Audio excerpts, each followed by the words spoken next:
Jonas não recebeu um aviso comum. A ordem foi direta, clara e impossível de confundir. Ele deveria ir até Nínive, uma cidade temida, conhecida pela violência e pelo pecado. Jonas entendeu exatamente o que Deus pedia, e foi isso que o fez recuar. Ele sabia que anunciar juízo significava confrontar inimigos, mas também sabia que Deus poderia perdoá-los. E isso o incomodava. Sem discutir, sem orar, sem pedir direção, Jonas tomou sua decisão. Fugir. Ele desceu até o porto e comprou uma passagem para Tarsis, o extremo oposto do chamado. Cada passo para longe parecia aliviar seu coração. O navio partiu e Jonas acreditou que tinha escapado da missão. Mas fugir de um propósito não cancela a ordem, apenas adia o confronto. Enquanto o navio avançava, algo invisível já se movia. O céu não estava em silêncio. Deus não havia sido deixado para trás. A fuga tinha começado, mas o preço ainda seria cobrado. O mar mudou de repente. Ventos violentos surgiram sem aviso, e as ondas começaram a bater contra o navio como se quisessem destruí-lo. Marinheiros experientes perderam o controle. O medo tomou conta de todos. Cargas foram lançadas ao mar, orações foram feitas a deuses diferentes, mas nada funcionava. Enquanto o caos dominava o convés, Jonas dormia no porão. Um sono pesado, talvez culpa, talvez fuga da própria consciência. Quando o acordaram, a pergunta foi direta: quem você é e por que isso está acontecendo? Jonas não teve mais como esconder. Ele confessou que fugia do Deus que criou o mar e a terra. O silêncio caiu. Se aquele Deus governava tudo, então a tempestade tinha um motivo.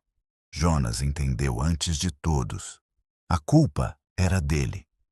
E então, com voz firme e resignada, disse algo impensável. Para que o mar se acalmasse, ele precisava ser lançado nas águas. A solução parecia absurda, mas o mar não dava escolha. Os marinheiros tentaram resistir. Remaram com força, lutaram contra as ondas, tentaram salvar Jonas e a si mesmos, mas quanto mais resistiam, mais a tempestade se tornava violenta. Não havia saída. Com temor, eles clamaram ao Deus de Jonas e o lançaram ao mar.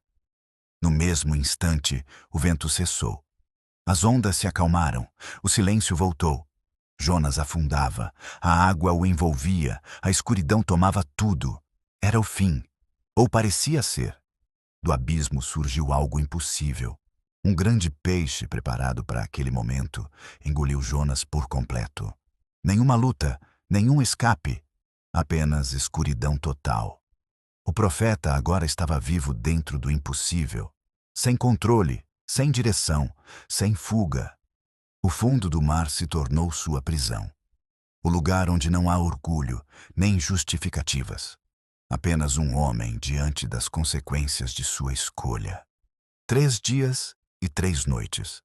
Tempo suficiente para o silêncio esmagar qualquer resistência. Dentro do ventre do peixe, Jonas não tinha distrações, não tinha plateia, não tinha planos. Ele orou. Não foi uma oração bonita. Foi um clamor quebrado. Jonas reconheceu que desceu às profundezas por escolha própria. Entendeu que fugir do chamado não trouxe liberdade, trouxe prisão. Ali, no escuro, ele prometeu obedecer. Prometeu cumprir aquilo que havia rejeitado. E quando o arrependimento foi verdadeiro, o impossível aconteceu novamente. O peixe subiu à superfície e vomitou Jonas em terra firme. Ele estava fraco, marcado, sujo, mas vivo. A fuga havia terminado, o chamado continuava o mesmo. Deus falou novamente. A ordem não mudou. Desta vez, Jonas não correu. Ele se levantou e começou a caminhar em direção a Nínive.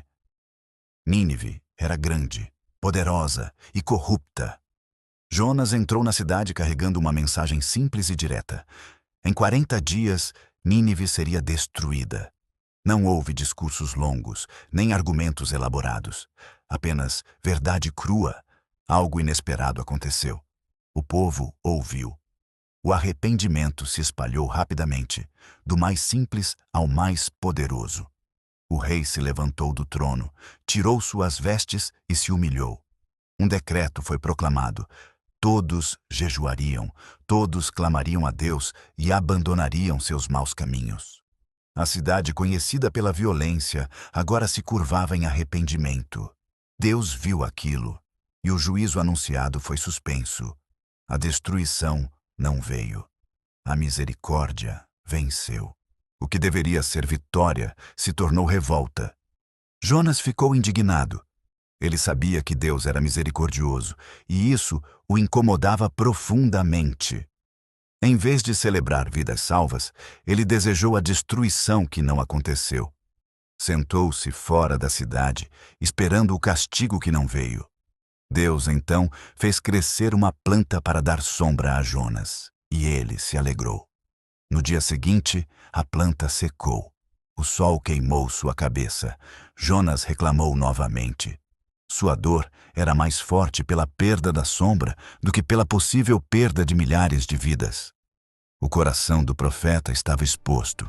Então Deus falou: se Jonas se importava tanto com uma planta que não plantou, como Deus não se importaria com uma cidade inteira, cheia de pessoas? A pergunta ficou sem resposta. A história termina assim porque não foi escrita apenas para Jonas.